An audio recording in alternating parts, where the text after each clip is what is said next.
Hey, what's going on, everybody? We are back for another live episode of the Change What We Normalize podcast. I'm excited to be back. I'm really enjoying these live stream episodes where people can actually interact. It's been really dope. Our last episode with Chris Johnson, we had the whole live stream thing going on and had her clients engaged and all these other individuals engaged, and I really enjoyed it and loved it. So I want to keep that going. I think for the next few episodes, I'm going to continue to do that with my next few guests, especially the one today, who is incredible, who I would consider a friend of mine, a mentor, somebody who is doing incredible work in the lives of young men, which is really near and dear to my heart. If you know anything about my story, super near and dear to my heart. She is incredible. She is a prevention specialist. She is the founder of ODAP, which is Open Door Abuse Awareness Prevention. And she's just a myriad of other things, but all around just a woman of Christ, someone who is after God's own heart, and someone who is doing incredible work in the community and very empowering work. And I look forward to bringing her on the Change What We Normalize podcast. Next, we have Valencia Peterson. I like to call her Coach V. Everybody calls her Coach V. So as our community here at the Change What We Normalize podcast, we're going to call her Coach V. So she's coming on next on the Change What We Normalize podcast.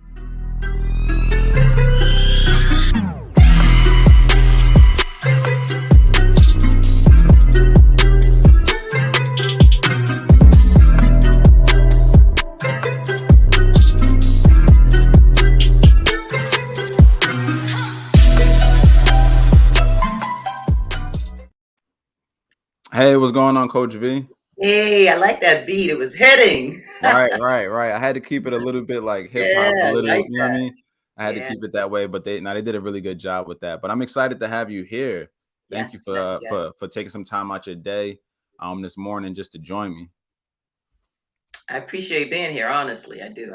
Really do. Thank you Nice. for that intro, though. I heard it. It was very, very kind of you. Nah, that was like a short version. I could have went on and on. To be honest, I could have went on and on. But now I'm glad to have you here. Just for this brief time, and we met. It wasn't that long ago, actually. To be Mm-mm. honest, when we met, and that was, if I'm not mistaken, that was over at Clubhouse, right? Yeah, Yeah, actually, it yeah, was yeah. Clubhouse. How do Yeah, you that like was that? Clubhouse. We happened to be in a Yeah. room together, and I think from there we connected via Instagram, and from Hmm. there the relationship kind of grew. Yeah. The vibes were great, and then you brought me out to speak with your young men, which was incredible and kind of like life changing at the same time to be able to interact with them in person, but Hmm. not just interact and speak to them, but to hear and listen to them as well, Yeah. which I thought was super important to hear, their stories, hear what they're going through and feel their energy. And you get to do that every day, it seems like, right? Yes. That's Yes. that's Yes. that's your life over with It ODAP. is my So life. Yeah. so before we jump into that, I want to give a little background, a little context on, who you are, who's Coach V, who were you before, I guess, Coach V. I think that's important because I like to always share on here. Your story is about you, but it's not for you. Hmm. So I think it's super important that we always give the background of who we are, where we came from, how we developed into the individuals that we are today. Yeah. Right. Yeah. Yeah. So I want you to go ahead and share a little bit about that background about, who is Coach V and just life before ODAP. Yeah, yeah. So, first of all, I'm a mom of two beautiful girls, Lydia and Janae. I am married to the king of my castle for 35 years next month. Woo! And we have been, you know, working, trying to hand down to our girls the value of family and the value of compassion and Mm, the value of loving others and doing well in all that you do, integrity.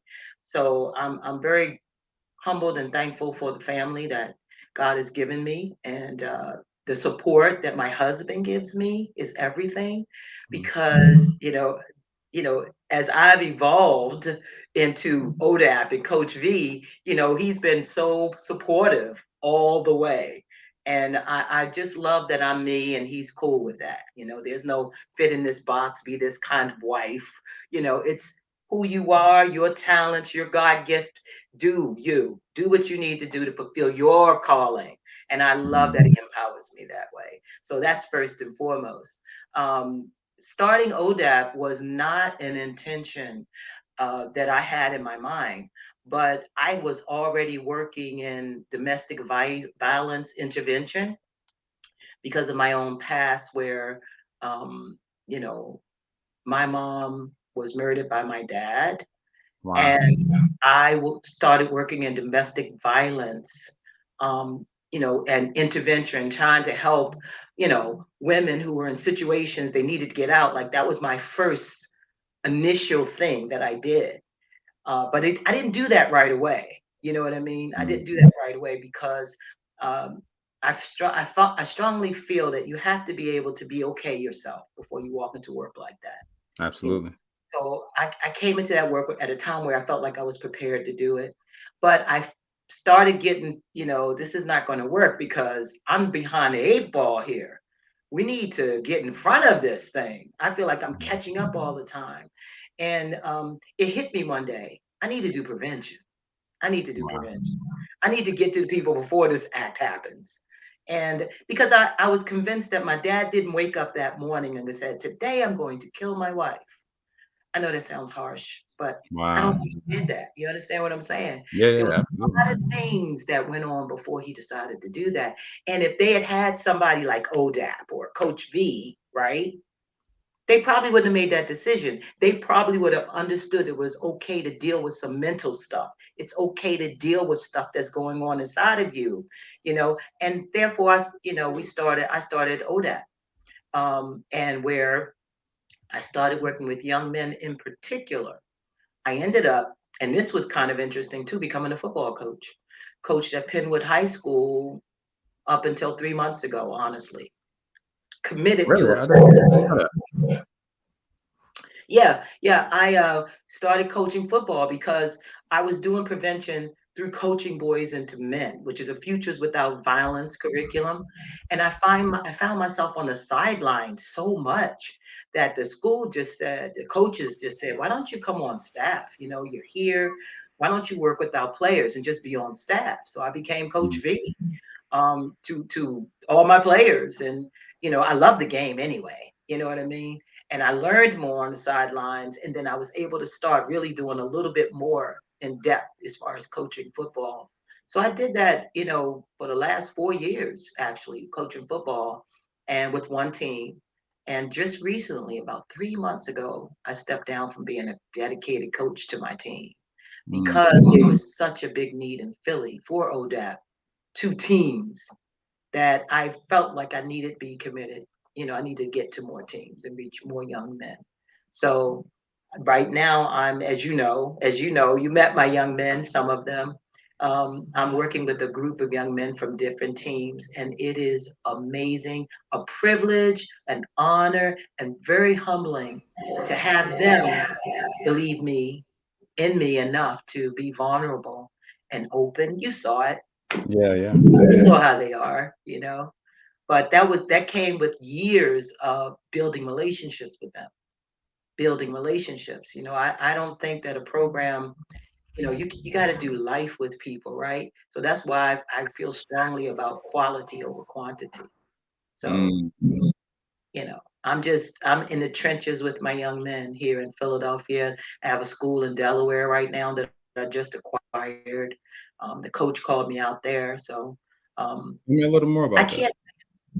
I can't say enough about how proud I am of the coaches who call ODAP in. Because if a coach calls ODAP in, it's a real testament to their motivation to see something more for their players than winning a game. Because Mm. anytime ODAP comes in on a team, the coaches are the ones that are first affected, then the kids. So the coaches have to be willing Mm. to hear some things that normally, they probably wouldn't take thought of. I can't tell you how many teams that I've been a part of that the coaches have said, "Okay, my life has changed." I'm looking at me now. I need to do something a little different. But that's not for everybody. Trust and believe. It's not for No. everybody. Not every coach wants a ODAP in there on their team because verbal abuse is something we talk about, right? You can say the same thing to a kid and not have to degrade them or shame them. So Amen. like a lot of coaches feel like, they're soft if we say that. No, they're not. It's really amazing. The players will say to me, Coach B, I don't know why they cursing like that. That doesn't work. But the coaches feel like they got to do that. And that's because it happened to them. Exactly. Everybody does what's been done to them, right? But it's interesting to see the player's perspective. Like on the sidelines, if I'm looking at a player and he's looking at me, I know exactly what he's thinking. Like, what's the point in doing all that? Mm. So That's I love what deep. I do. I love my men. I really love them. Yeah. I can tell when I was there just how impactful you are because of the way that they flock to you, the way they Yeah, came, yeah, embraced you, you know, yeah, yeah. relationship right there. That isn't just I'm coming in with a program. That's Mhm. this person loves me and cares about me. Yeah, That's yeah, what this yeah. is, and while I was there for that short time, just to witness it, that's what I took from it. Outside of all of the X's and O's and programs and, the details of this and abuse and awareness and all this, the almost like the everything that was weaving it all together and keeping together was just love. It was like, this is very Exactly. genuine love. Like, if you don't get Exactly. nothing out of this, you're about to feel more love than you've probably ever felt.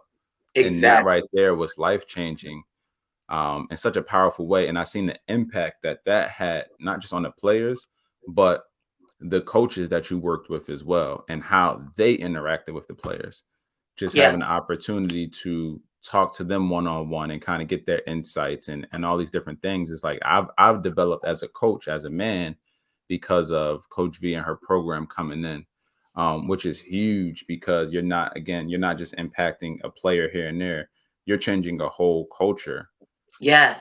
team, you know what I'm saying? Yes. And a lot Yes. of teams are the heartbeat of their community Hmm. as Oh well. my God. So Yeah. Their the work, school.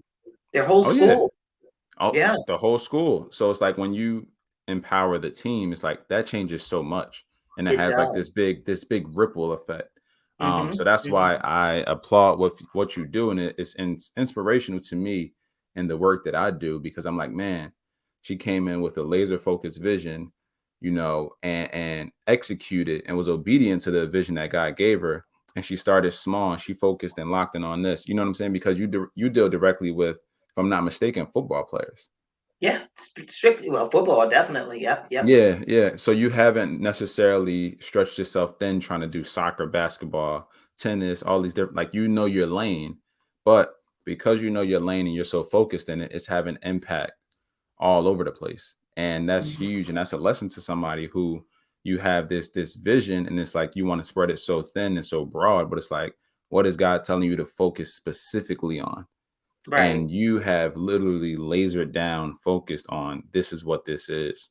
This is where I need to be. And you're making an incredible impact in that way. And I want to shift gears a little bit and kind of talk about the necessity for that level of kind of mentoring and advocacy for those young Yeah. men, like the necessity and the importance of it from what you've seen in your experience. Well, you know, a program, in my opinion, should not be like a drive-through, like a McDonald's. You go and Mm. get a little something that satisfies you for a little while, and then you're hungry again, right? Right, right. A program. I don't even like to be considered a program. I Mm. like for ODAP to be seen as an organization that does life with you, a family that does Oh, I life with love you. that. And it's interesting. The young men in Delaware who are just Mm. recently acquired their school. Oh my gosh, you're talking about somebody getting their roses beforehand. That team, oof, they're something special. All my teams are special, to be honest. But I was taken back about how quickly they embraced the whole concept of ODAP. I just started with them this year, and it's like they've been my team for years. which is very Mm, interesting to me because in the city, you really have to earn respect. You have facts. to earn it. They look at you and go, oh, okay, you're here today.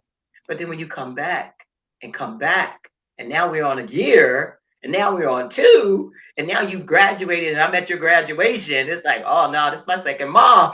You know what I mean? So Right. it's a different level of investment. And because money, oh my gosh, let's not even talk about that because we're a nonprofit, right? We need to be funded just like anybody else. But because we focused in on quality over quantity, we stay, with one team or school for years. Even if we don't have the funds, we still can be with that school because now we got relationships now. It was never money driven to begin with. And if that's the case, then it can't be money driven to continue, right? Don't get me wrong. Every organization needs money, but it doesn't cost to get in your car and go visit a practice. You understand? Now, if you want to feed Exactly. them, that costs. But we can come up with a donation here from Giant, a donation from Acme, and do that too. Or I can find a person that's like, hey, you want to make a meal for my guys? The in-kind donations have been wonderful for ODAP.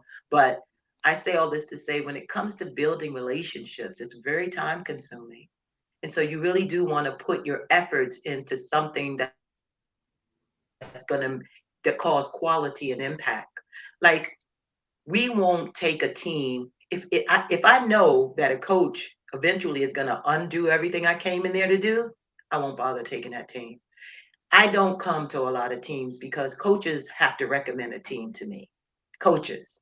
Because coaches will say to me, Coach V, don't even go over there. They're not gonna listen to anything you have to say. I listen. I'm like, okay, well, I'm not going over there then. Right. Whatever my Right. coaches tell me is what I do. Because they know each other. It's a small community. They know each other. It's not worth it. I'm not going over there. But when I do get over to some place, I expect to put, stakes in the ground and be there for a while. And Mm, oftentimes when coaches move from one school to the other, they take ODAP with them. And so that's mm, how we spread, believe it or not. That's how we spread. We don't spread because of an advertisement. We spread because a coach, you got like 10 coaches on one team easily. And then they get a position as a head coach or they go to another team as an offensive, a coordinator. And they're like, hey, you got to get ODAP on this team. And that's how we really move. That's how we move. wow.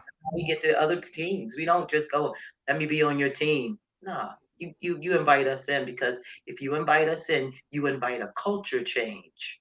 Some people like their culture. Mm, true. A That's culture true. change is like ODAP, and it's a culture change. Wow. Yeah, Some it's people a don't want better. Yeah. Wow. you know, some people like the way things are, even if it's toxic. Mm, Nothing you can do about that. that's a You whole know, nother. let's Yeah. not even That's the talk about truth, though. let's not even talk about being a black woman as a football coach. Yeah. Yeah. Like, A what was the whole pressure other. with that? Like, Oh what my was the god. response to that? Oh my god. It was interesting. I've gone to some coaches clinics, and they didn't have any women bathrooms open. I said, why not? Where's the bathroom? They closed it all down. It was all men bathroom. I was like, why? You didn't think women would be here to learn football?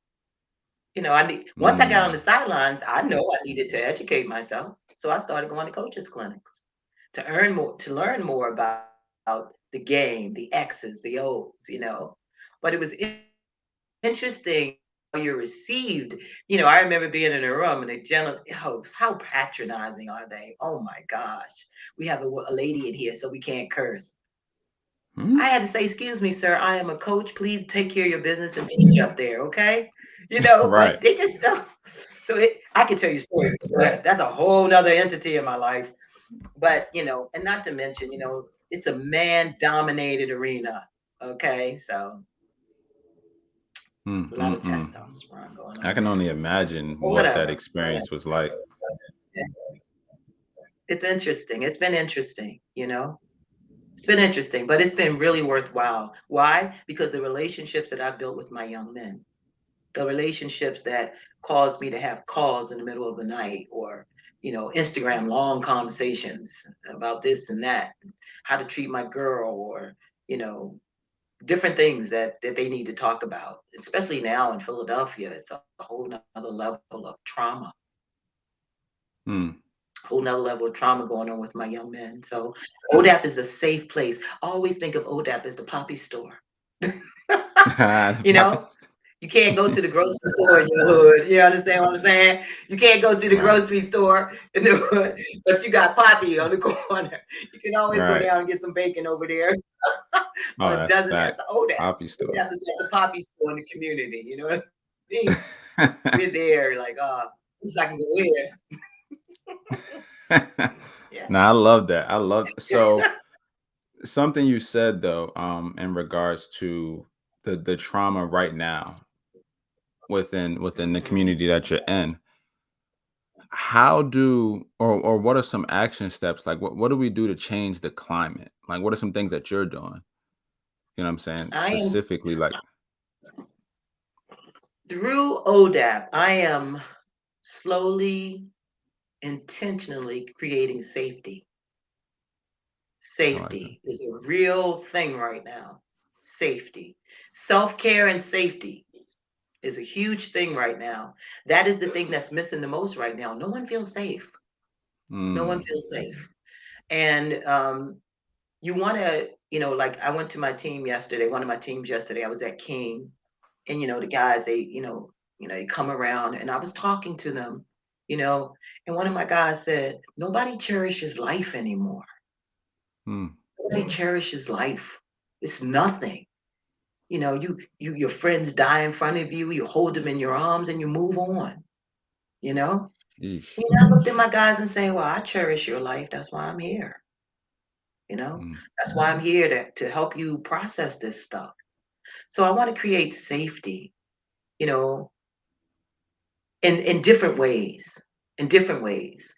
Having that voice, having that person, having that place that they can turn to when they just mm, feel at their wits end, which is a big deal, which is a lot to it. But I want ODAP to feel safe to my young men. I want safety, mm. create safety mentally, Wow. emotionally, spiritually, and in some cases, physically. Mm. And we talked a little bit about that too, about the physical part. Yeah, yeah, yeah. That's Yeah, something yeah, we we're talked working on. about that. We're working on that. We're working on that. Yeah, that safety and security is something different when you feel like you don't have to look over your back. Oh my gosh. That's why that's why my young men love when I take them away for a couple of days. I take all my teams away for a couple of Mhm. days and to a camp where it's just woods and canoeing and everything. They're up at 2 o'clock in the morning playing manhunt or hide and seek. That I know it's hide and seek, really. They call it manhunt. Oh my gosh. Why not just hide and seek? You know what I'm saying? Anyway, they're playing hide and seek to 2 o'clock in the morning. Now, where I take them is pitch black. There is no street lights. So, Mm. at 2 o'clock in the morning, they're playing manhunt, and I'm just sitting there saying to myself, my kids, my boys get a chance to be kids right now. As a matter of fact, let me tell you this. As a matter of fact, when my young men come to my camp, the first thing I have them do, because they stay there overnight, a couple nights sometimes. The first thing I have them do is play therapy. They get off the bus. I tell them, I give them the rules and regulations of being at the camp because you're in my house now, right? And then the next thing I say to them after they pick their dorms is go play. It takes them at least 4 hours of play before they're regulated enough to sit down and hear anything I have to say. And that is Mm. the standard thing we do when I take my kids away. They have to play for 4 hours. And believe it or not, they do well at it. No video games. There's no video games where I take them. No TVs where I take them. They have to play. Literally, they play ball for hours. They play other games for hours. They go canoeing. They do all kinds of stuff. And after 4 hours, because that's how long it takes for their brain to regulate into a state where they're no longer in that fear, alert, terror. stage, the red part of their brain. Their brain goes from red to blue, but it takes 4 hours for that to happen. Now, blue brain is a brain. Oh, I don't have my. Oh, too bad. I could have shown you my thing here. I have this big board, this big piece of paper that I carry around. With one part of the brain is red and the other part is blue. Right now, the red is that feeling of terror, alert, always looking over your shoulders. On steroids. The brain on steroids. The blue part is the calm part of your brain. When my young men get off the bus, it takes 4 hours for that red part of the brain to turn blue so that they're calm and they feel like they're in a safe space. So with Wow. ODAP, we're not doing we're doing a lot with them. We're doing trauma informed care, giving them tools to help regulate themselves, making them aware of things in their body. Like, it's much more than just a program in an organization. It's a culture change, it's a lifestyle, and it's getting them to understand what makes them tick. If this all makes sense. I mean, this is a lot. But let me up and kind of put it all together. ODAP is a violence prevention program with a trauma informed lens, helping young men and young people understand what makes them tick in order to give them the tools to help them regulate themselves and make better decisions. Okay. So that's what Mm. ODAP is. Boom, like that. But we do it speaking their language wherever they are. So right now we're working with football teams. Do we work with other people? Sure, we do. As a matter of fact, we have a girls group now called ICU that I never intended to start. Wow. I I never intended to do a girls group, but what happened was the football team in the school was getting the school culture was starting to change because the boys was like, don't do this to a girl. Respect, because I was teaching them respect, because once you know what's going on with you, you like, why I do what I did, I don't need to do that. Mm-hmm. So as the young men understood themselves more and also understood what consent, what healthy relationships should look like in that school, the culture started to change with the young men. The young men weren't fighting as much. There was a shift. So the girls noticed it and they was like, well, what about us? And for 3 months, this one girl just hounded me. What about us? What about us? I eventually felt guilty. I felt guilty and started a girls group. That wasn't really what all due respect, ladies, but I'm just saying, like, I wasn't going that way. I was going on the thing. But this ICU girl group is off the chain. They are soaring. These girls are soaring. Like, they blow me away. I mean, oh, they blow me away. Oh my gosh, I've been floored at how aggressive they have been with the program, and they love it. And now we're looking for mentors, but that's a whole nother story. But I'm just saying all this to say, with ODAP, we're doing a lot more than just, a boys program. Don't look at us like that because it's not that. It's much, Yeah. much, much more than that. It's way deeper. Much, much more. Much, much deeper. Much deeper. I'll tell you a story. I have many, but I'll tell you one story. There was a young man that I've been working with for some time.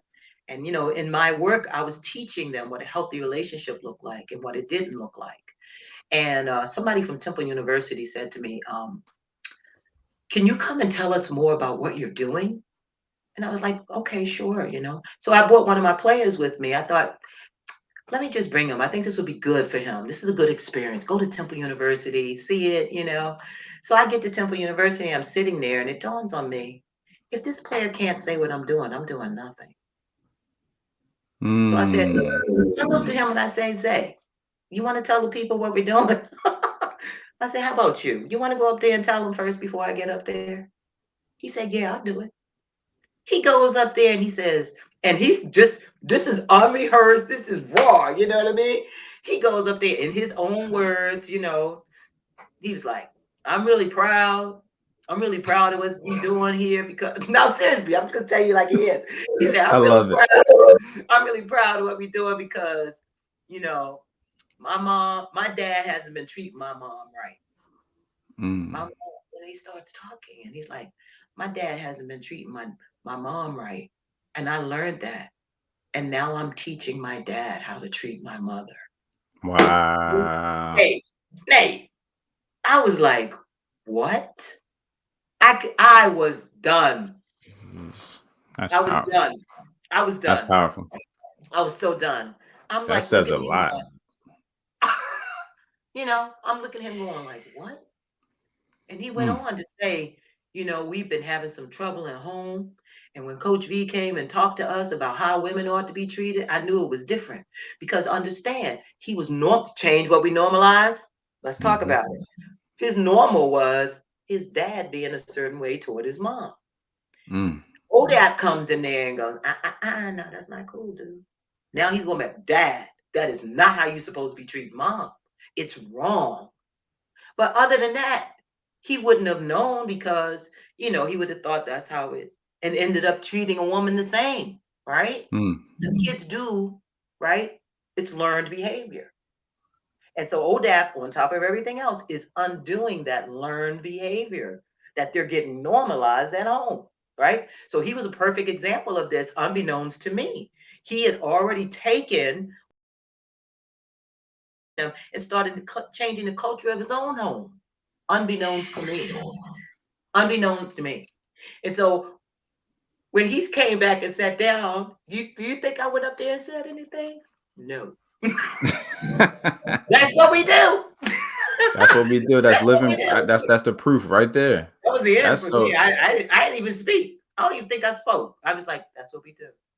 Wow, that is powerful in so many different ways, and just I don't know. I kind of got goosebumps even listening to it, and just kind of hearing. I can only I imagine was in the done. room and just sitting there like, oh snap, because people come up there, they talk about their stuff, and oh we do this and we da da da da. But it's like I got proof. Like this is what we do. Go ahead and talk, Like, and look, that's if you powerful. can't say it, if you can't say what I'm Then what doing am I nothing. doing? I'm Right, doing nothing. And right, and I didn't that's reverse that thing. It's not so much like I just wanted to, I thought I was doing something, right? But I figured he'd say something. But when he said that, I was not ready. mm, I was mm, ready to go. mm. I think my body I started going under the table, literally, physically. I was like, what? You know what I mean? I was so taken back. And it's one of those things that sometimes, and this is for everybody, you never know how the impact you're having right away. You Exactly. don't know the impact you're having right away, so keep going. And, that same young man, I just saw him the other day. I met his dad too. That was a whole nother thing. Hi, my son's told me a lot about you. I said, has he now? So awkward. Awkward, but not, you know.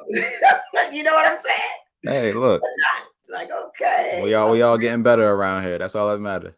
Exactly. We not holding you to a fault. You getting better, you learning. You may have not had the proper upbringing. So I love that though. I love that it's having that effect in that way where they're going out and almost being advocates on your behalf without you even knowing, really, Yeah, and exactly. doing the Like, work. exactly. And the vice president of my board, I met him in high school. Christian Santos was one of the first young men that I met and started working with. Mm, He came back and now he's the vice president of my board. He's an eighth grade teacher in Boston. And mm. we call them ODAP lifers. Call them lifers. The young men, and this is the honest God truth, our retention is interesting because the young men that we work with and pour into, they come back. Well, like Christian became the vice president, but they end up coming back being advocates. They Love end it. up like when school is out, in college, they come back. What you doing? What we doing? And things of that nature. They know it's home. ODAP is home. I ODAP love is that. home. It's home. It's that safe place where it's okay to find out what makes me tick. Right. It's okay to deal with a trauma that I went through. And now, like Christian will tell you, what's the biggest thing that helped Christian was how he would treat women in the future. He Mm, realized he was going from girl to girl because of trauma in his own life. And he Sheesh. realized now, from our work together, he was just, it was stuff that was going on with him that he hadn't dealt with that would make him, this girl, collect bodies, as they say, which is terrible. Mm-hmm. Gosh, Oh, that's terrible. terrible. Yeah, it's a thing though. It is. I say it's a thing. I remember I learned about that. Like we learned about the quote unquote body count before we learned about like bank accounts. Like that was the thing for young men. And Mm, it's when you look at it, it's terrible. You know what I mean? mhm, But that mhm. was the norm of like, yo, you only Yeah. got one girlfriend? Are you supposed to have like five, six? And you're like, Mhm, oh, all right, cool. And you use that as your standard, measure of mhm. being a man and masculine. And that's a whole just a whole thing, a whole nother topic. But I do have a question for you. Because again, you do a lot of work and you take on a lot, right? So how are you yourself, Coach V? How are you taking care of your mental health right in this season? Well, I pray a lot, because I want to be able to know that what I'm doing is really something that I need to be and should be doing, you know. Mm-hmm. Um, excuse my phone there, but That's fine. I pray a lot, to make sure I'm doing the best thing for the people that I'm working with. Because one thing I really feel strongly about is that I really don't want to hurt my players, you know. Mm, So my faith is really huge for me, and making sure that I'm on the right path. And then I love to take walks. Believe it or not, my sanctuary is the football field. On the field, I feel like I'm taking care of myself. What I mean by that, if my players are in the middle of the grass, you doing drills and whatnot, just walking around the track and listening to music or something is a beautiful self care for me. I'm in an environment I want to be in. I'm around the right. people I want to be with, but at the same time, I have my space, my private space. You know, walking around the track with my earpods on, but I got my eyes on my prized possessions, if you will, which is doing life with my young men. So that's a beautiful space for me. It's a beautiful space for me. I like that a lot. So walks and prayer and things of that nature are very good for me. That's good. I'm a big I don't know if I shared this with you before, but I'm very similar. Not in the sense of going to like the field or the court or anything, but I walk and pray in the morning. Mhm. Early mornings usually before anybody's up, and partially Mhm. because I got to take my dogs out, but the other part is I just like to be at that peace. For me, I'm able to walk and talk with God, and that like Mhm. is my peace area. That's like when it's quiet, nobody's out.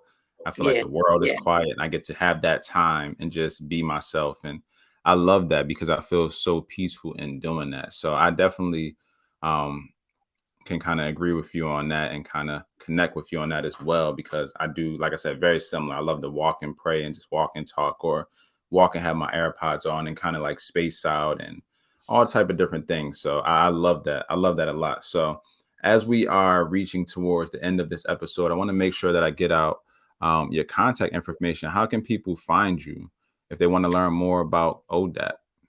Well, we're on Facebook as our complete name, which is big, but our name is what we do. We open doors, Mm, abuse awareness to make abuse awareness to the abuse in order to prevent it. So we're open door abuse awareness prevention. I So love we that. open door for abuse awareness in order to prevent it. So that's how you can put it. So open door abuse awareness prevention. That's what Mm, we are on Facebook. On Instagram and Twitter, our handles are ODAAPINC. So ODAP Incorporated, basically, INC. So, and our website is, as you can see, www.org. Yep. So make sure y'all go over. Make sure I give them a follow on all those platforms: Facebook, Twitter, Instagram. They have amazing content. They're always doing amazing work. Of course, if you want to learn more, make sure you go to the website and check out the website. I implore you to do that. I wouldn't recommend anything that I don't think is incredible and people that are doing amazing work. So make sure you check that out.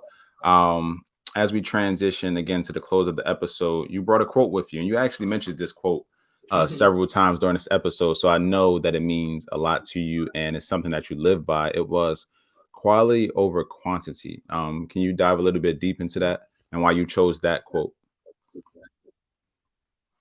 You know, one thing I talked to you about before was the tyranny of the urgent, I remember right? that. We Yeah, all yeah. feel like we have to do so much all the time, you know what I mean? Mm. But it's better to do one thing well than try to do a bunch of things at once, right? Oh, So you speaking quality to over me. quantity means, yeah, quality over quantity means that, spending time doing that one thing well is very, very important. Some people, like one of the things about grants, for instance, that I can't quite get with is if you get a grant, you have to hit so many people, this, da, da, da, da, you have a quota to make, you have a quantity to fulfill. That's not what we do. So if I'm offered a grant, I don't care how much it is, to hit so many people, I know I'm not going to make an impact that way, really. Not the impact I'm trying to make, a life-changing impact, right? Cause There's a you lot of chasing the numbers. yeah, there's a lot of people to do that work. You know what I'm saying? I think we can afford, that we can afford to just make an impact as opposed to hit a quantity. And if that means that we stay That's with good. one person, one group, one team for the rest of our existence, then I guarantee you there's going to be a lot more impactfulness from that than saying, okay, we can spread, I mean, quality over quantity. If I get a grant that'll help me to continue quality stuff, then that's cool. But if it doesn't work well. It just doesn't work well Mm. for me. I'm not after the numbers. I'm after life changing impact, and I can't do that if it's not Oh, quality time and quality effort it put into it. So right. that's one of quality over quantity. Yeah, and that's man, that's why I love you and I love everything that you do because your heart is there, your motives are pure, right? At the end of the day, we need money for We certain do. We things. do. Trust me. Donate. Yeah. Definitely donate, y'all, for sure. Definitely donate. And I'll be doing the same thing too as well. So I definitely want to add more value in that way. But I've been in those spaces, especially in that nonprofit space, where it's like you Oh have yeah. to chase the quota, and then You have to. it becomes less about the person, the child, the teen. And I've been in those places, and for me, it was very conflicting because my heart, I wasn't able to sleep at night. And I'm like, yo, I can't do this, God. And I remember at my last position, working for a nonprofit, kind of praying on that, like, yo, God, I can't do this. Like, I'm gonna have to flip some stuff upside down. I'm gonna have, and God transitioned me out of that position. But I remember what it was like when He seen these kids as numbers and Oh not God. people. Especially when they're You know, coming in, they have their issues, they're crying to you, they're pouring their heart out, and it's like you just see them as numbers. So I can respect and honor that you do that and that you see it that way because a lot of people don't. I'm gonna be honest, a lot of people don't. They I'm see gonna them tell you as something. opportunities. As soon as the money is over for that program, Nate, it's gone Sheesh, because there's no more money to support it. And the sheesh. girls, the guys that you started with and poured into, what happens to them? Oh, that program stopped.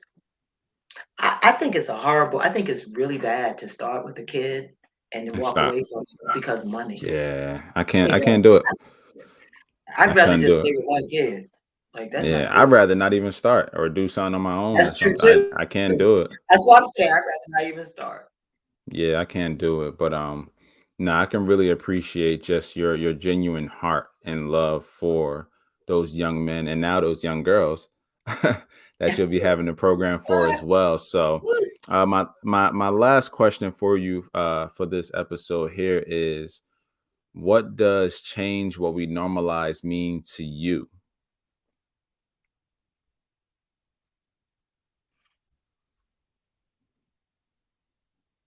Oh my gosh, that's a lot. That's a lot right there because we normalize so many toxic things, right? There's a Mm, lot of toxic things that have been normalized. Even I say hurt people. We've heard that before, right?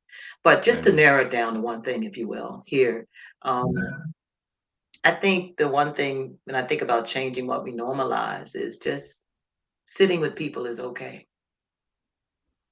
Don't Mm, always think you got to do a lot with people. Sometimes your I like that. presence is enough. Change, it's not about how much you do for somebody. Sometimes it's just being there. I'll call a person and says, "Hey, I just called to listen," you know, Mm, or just visit with somebody. Like change that we have to do so much for people. Sometimes they just want you to be there. Like shut up and just be there.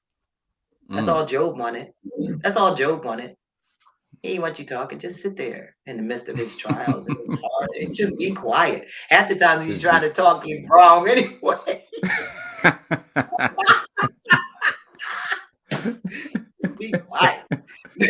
Wow, wow. That's man, that's really Oh good. gosh. Wow, That's what that's I really do. good. That's what I do. If my young man is having a hard day and he and his feelings real hard, you think I talk? I just sit next to him. That's so needed And though. then Like I I just sit next to him. I sit next to him, touch his leg, and go, "I love you, baby," and leave.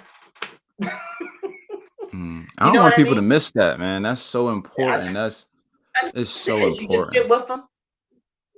You just say, "I'm here. I love you." I ain't got nothing else to say. Because the heart knows its own bitterness and no one shares its joy.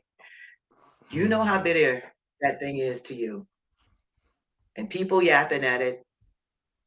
Sometimes you just need to be quiet. mm, mm, mm. That's good. That's good. And man, that's wow. I don't want y'all to miss that. If you listening to this, Well, I don't maybe want you they'll to get it on their miss. way home. Yeah, yeah, yeah. When you play this back, when you listen, when you watch it on YouTube, whatever it is, like make sure y'all catch that. Like, listen, sometimes it's not for you to try to give advice or insight or your wisdom. Sometimes it's really just to listen. Like, and I know that because one of my best friends, he calls me almost every day, and I don't get much words in. I just listen, and we be on the phone for like an hour, hour and a half, and he get everything out.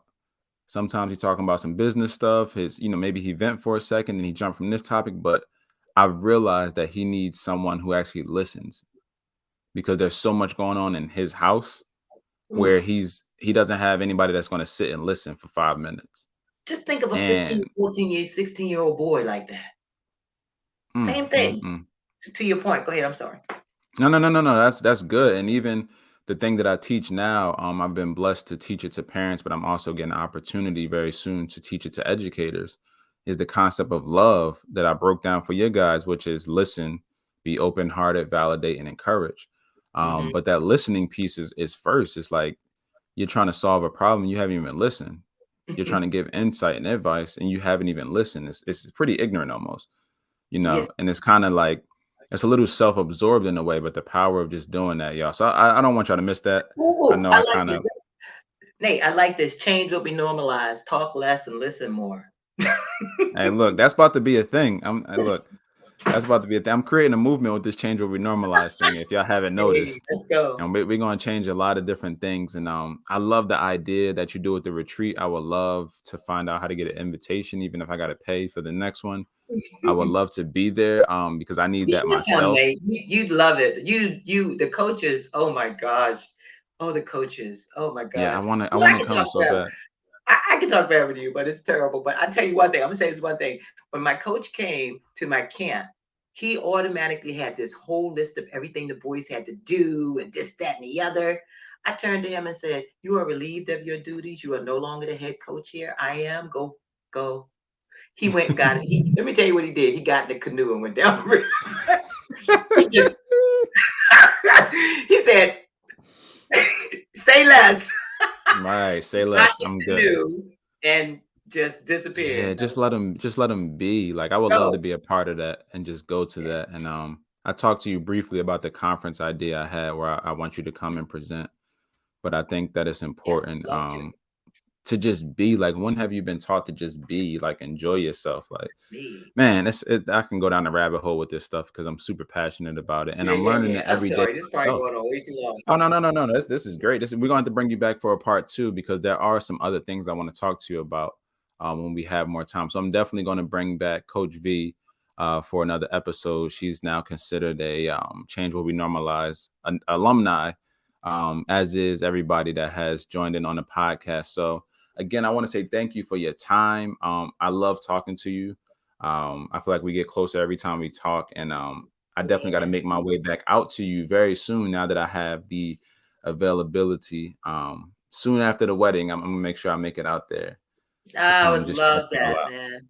I love to that. I come would check love y'all that. out. Yeah. So again, we appreciate you. We thank you. Look, y'all, make sure that you head over and go follow her at ODAP INC on, I think it was Instagram and Twitter.